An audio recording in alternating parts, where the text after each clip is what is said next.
Assalamualaikum warahmatullahi wabarakatuh. Perkenalkan, nama saya Dila Permatasari dengan NIM 1930106009 dari kelas Tadris Biologi 5A, Fakultas Tarbiyah dan Ilmu Keguruan Institut Agama Islam Negeri Batu Sangkar.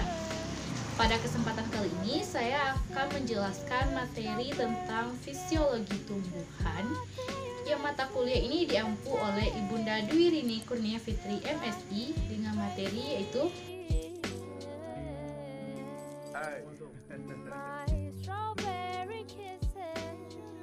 selanjutnya pembahasan mengenai tanah. Tanah berasal dari bahasa Yunani yaitu pedon, sedangkan dalam bahasa Latin disebut solum. Tanah merupakan bagian kerak bumi yang tersusun dari mineral dan bahan organik yang dapat dibedakan berdasarkan sifatnya. Yang pertama ada berdasarkan sifat fisika, yaitu berfungsi sebagai tempat tumbuh dan berkembangnya perakaran, untuk menopang tegak tumbuhnya tanaman, dan untuk menyuplai kebutuhan air dan udara. Yang kedua, berdasarkan sifat biologisnya, yaitu secara biologis berfungsi sebagai habitat biota organisme yang berpartisipasi aktif dalam penyediaan unsur hara dan zat-zat aditif pemacu tubuh tumbuhan bagi tanaman. Yang ketiga, secara kimiawi, yaitu berfungsi sebagai gudang dan penyuplai hara atau nutrisi berupa senyawa organik dan anorganik sederhana dan unsur-unsur esensial seperti natrium, fosfor, kalium, kalsium, magnesium, belerang, zinc, dan lain-lain. Tanah adalah lapisan paling luar kulit bumi yang dapat dibedakan berdasarkan warna, sifat fisik, susunan kimiawi, proses kimiawi yang sedang berlangsung maupun sifat biologis dengan reaksi morfologinya. Sifat kimia yaitu kadar lengas tanah, tekstur tanah, struktur tanah, konsistensi tanah, dan kemantapan agregat berupa pH meter dan bahan organik tanah. Pertukaran kation, kejenuhan basa, serta H+ dan Al+ dapat ditukar.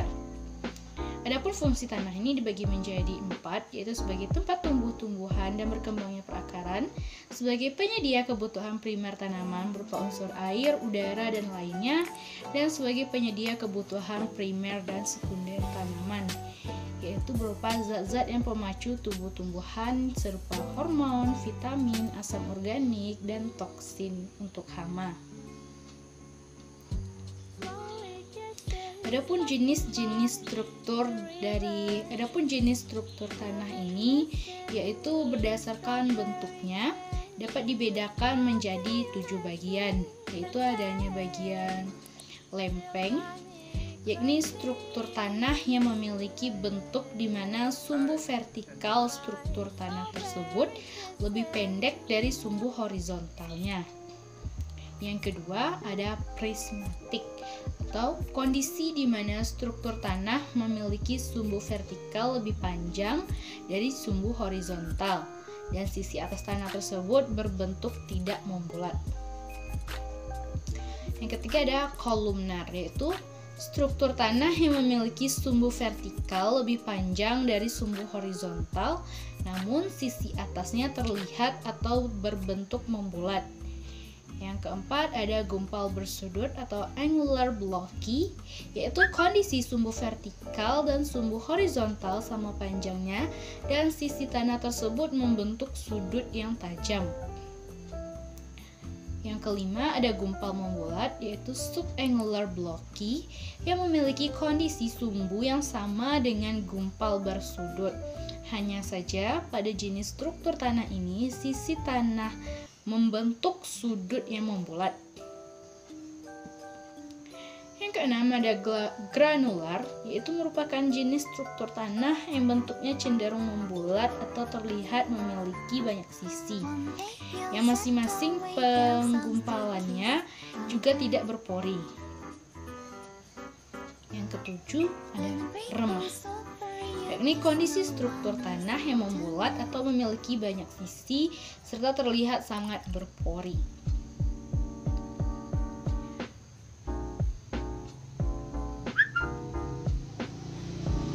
Adapun tekstur tanah dibagi menjadi 3 bagian, yaitu tekstur halus atau tekstur kasar berliat, yang artinya tanah tersebut memiliki minimal 37,5% kandungan liat di dalamnya, baik itu liat berdebu ataupun liat berpasir. Tanah yang didominasi unsur liat biasanya memiliki porus yang lebih kecil, sedangkan tanah yang didominasi oleh unsur debu cenderung memiliki porus yang sedang. Selanjutnya yaitu tanah dengan tekstur sedang atau tanah berlempung, tersusun atas beberapa hal, yaitu tanah bertekstur sedang, yakni jenis tanah dengan tekstur lempung berdebu, lempung berpasir halus, dan lempung atau debu. Sedangkan tanah bertekstur namun agak kasar, yakni jenis tanah yang bertekstur lempung berpasir halus atau lempung berpasir biasa. Selanjutnya ada tanah bertekstur sedang dan agak halus, yakni lempung liat berdebu, lempung liat berpasir, dan lempung liat. Dan yang selanjutnya ada tanah bertekstur kasar atau tanah berpasir, artinya tanah yang memiliki minimal 70% unsur pasir dan tekstur pasir dan memiliki tekstur pasir berlempung. Berdasarkan Undang-Undang Nomor 7 Tahun 2004 mengenai sumber daya air, mendefinisikan air tanah sebagai air yang terdapat di lapisan batuan di bawah permukaan bumi. Sedangkan menurut ahli yaitu Bower tahun 1978 menyatakan bahwa air tanah merupakan sejumlah air di bawah permukaan bumi yang kemudian dapat dikumpulkan dengan sumur-sumur, terowongan, atau sistem drainase dengan pemompaan. Sedangkan menurut Fitter tahun 1994, air tanah merupakan air yang tersimpan pada jalur jenuh hingga kemudian bergerak ke berbagai lapisan batuan tanah di bumi sampai air tersebut keluar sebagai mata air atau terkumpul dalam suatu danau, kolam, sungai, maupun lautan.